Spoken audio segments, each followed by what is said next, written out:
Houston Texans 23, Indianapolis Colts 19. This was both teams needed a win to get in.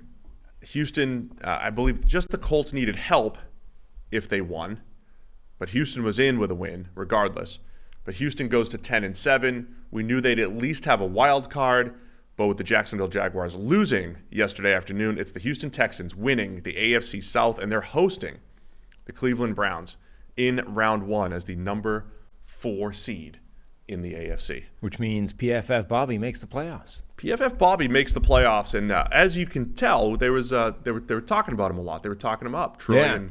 Troy and Joe doing a good job talking our friend up in that game. I've been waiting all season for a broadcast to work out that Bobby was on that 2013 Washington staff, the one with the photo of, McVay, Shanahan, the LaFleur, et cetera, like the McDaniel, the famous photo that they keep showing up of like, hey, look, all these guys are on this one Washington coaching staff. I've been waiting all year for them to figure out that Bobby was also on that coaching staff and update the graphic. Fox, week 18, finally brought it out. It's like, there, look, new graphic. Bobby was there too. We need friend of the show, Jordan Rodriguez, too. I mean, she spent the whole offseason talking about the play callers. And Bobby's one of them now. Add a new one. He's a play caller. We need a sequel. Play call number 1. Yeah. Play action bomb. Nico Collins touchdown. Colts have this long, methodical opening drive. Got them into field goal range or stalled in the red zone. Had to kick a field goal. Texans play 1, drop back, bomb, boom, Nico Collins touchdown. Answer. Yeah, Colts went 11 plays, 56 yards for that field goal, and like you said, first play, 75-yard touchdown for Houston. Nico Collins, what a monster. Yeah. Monster game. 9 catches for 195 yards in that touchdown. 195 of C.J. Stroud's 264 receiving yards, passing yards. Incredible season for Nico Collins, the connection between him and Stroud, and man, Stroud did it again in crunch time, key plays, under pressure, outside of structure. Stroud finishes 20 of 26 for 264. That's over 10 yards per attempt and 2 touchdowns. But when he needed to make big plays down the stretch, he was doing it. And we'll get to the Colts failures at the end, but another game to be incredibly impressed by Stroud. And I was at the time I'm thinking he's going to go into a Kansas City or a Buffalo for a playoff game, and he still might. But now they're hosting Cleveland, the best defense in the league. But I was at the time going through this intrigued by what's he going to do if he went to go face Mahomes in Kansas City or Josh Allen in Buffalo. It's still going to be a great game, I think, against Cleveland this week. But Stroud and the Texans proven that they belong, and they can. I think they can do some damage in the playoffs. Yeah, it was a weird game. Like they had that big touchdown to open proceedings, and then both defenses, I think, really had some good plays, particularly the defensive lines for both teams, which have been actually good throughout the entire season for both sides. Like the defensive line, the pass rush for both teams has been an important part of each of them being in playoff contention in the final week of the season. And then late in the game, Stroud and the Texans chewed up like most of the fourth quarter with that big drive. And I think, did Stroud miss like one pass or something in that entire drive? Ends up getting the touchdown. At the end of it, putting it all on the Colts now. They've got, the remainder, 6 minutes or whatever in the fourth quarter to answer and to try and come back, and almost got it done. Got to the red zone, 4th and 1, went for it. Minshew gets the ball to Goodson, gets it in his hands, and he can't come away with it.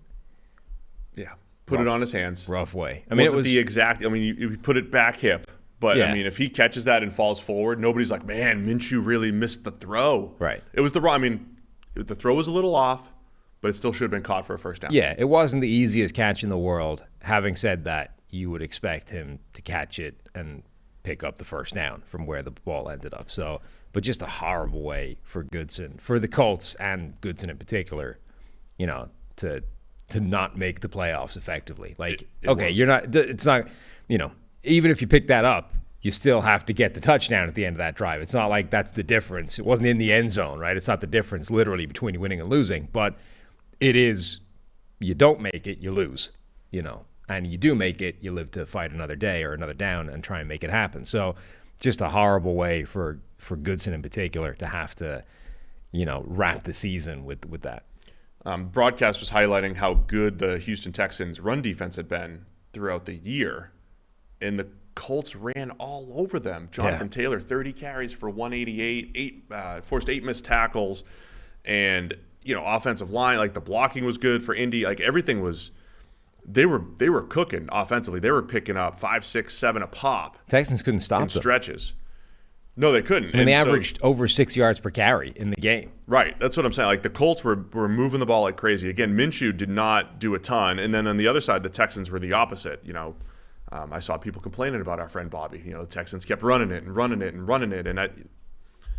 I'm not going to do this, establish the run and blah, blah, blah. But all of the Shanahan tree does feel like, hey, every now and again, we're going to take some negative plays, some 1 and 2 yard gains to set up the big play actions, but they were grinding it out with Devin Singletary, who's had a really good season. Like that did help unlock their running game in the middle of the year. But the Colts did a great job stopping the run. They were moving the ball on the ground for much of the game, but and they had an opportunity to win. But it comes down to Goodson drops the ball, and that was it. Texans going to the playoffs, man. Yep. The best offensive lineman, I think, for the Colts, Braden Smith. Remember, there was a big thing about him being back, battling through the injury. He's a huge upgrade for them when he's out there. He was playing in this game and then had to leave the game injured. That didn't help. I think the poor Blake Freeland. Yeah, poor Blake Freeland. And I think that they definitely suffered when he went off the field. Like, he makes a difference for them, and him not being able to see out that game was an impactful element late in the game. So for the Colts, I think it's an encouraging season, right? I mean, it's a tough tough ending at 9-8. They were not supposed to be where they were, particularly when Richardson went down. I mean, even with who knows whether they would have been better or worse if Richardson had been the starting quarterback over the course of the season. But either way, this was a season of just like groundwork, right? Next year is when they're supposed to be good. And instead they were contending without their starting quarterback all the way through the year. Yeah, you can't. I mean, heading into the week, people were talking about Shane Steichen as coach of the year. And now because he lost and he didn't make the playoffs, well, now it's like, oh, it's definitely one of the other guys, It's like right. One game, like literally Shane this Steichen game. did a great job this season. People went from, it's Shane Steichen, nailed on coach of the year, to, oh, it's got to be DeMeco Ryans. Has to be. Nobody else is in the frame, I mean, whatever. Shane Steichen did a very good job and was coach of the year worthy, along with 5 or 6 other people that are in that conversation as well. It didn't evaporate just because the Colts beat them in the win and in game in Week 18. Yeah, I'm very intrigued by what Shane Steichen did in year 1 with Gardner Minshew, who's he's a backup quarterback. It was the year of the backup quarterback, so they went 9-8 with Minshew starting most of the season. Got the offensive line back on track, and I'm intrigued by what they do with Anthony Richardson here going forward. They've got their rookie contract quarterback, and they're always in a very healthy cap situation, so they can do some work there in Indy to build this team in the offseason. And we'll get to it later, but Shane Steichen did a really good job with the Colts. Jonathan Gannon's done a pretty good job with the Cardinals in terms of they were supposed to be the worst team in the NFL, and they've got wins against some good teams and ran another one close this week. Meanwhile, Philadelphia is in free fall. That's all connected, I would suggest. The fact that they lost both coordinators in the offseason may not have gotten the sort of appropriate level of focus that it deserved, and maybe a big reason why they've never been able to pull it together over the course of the year.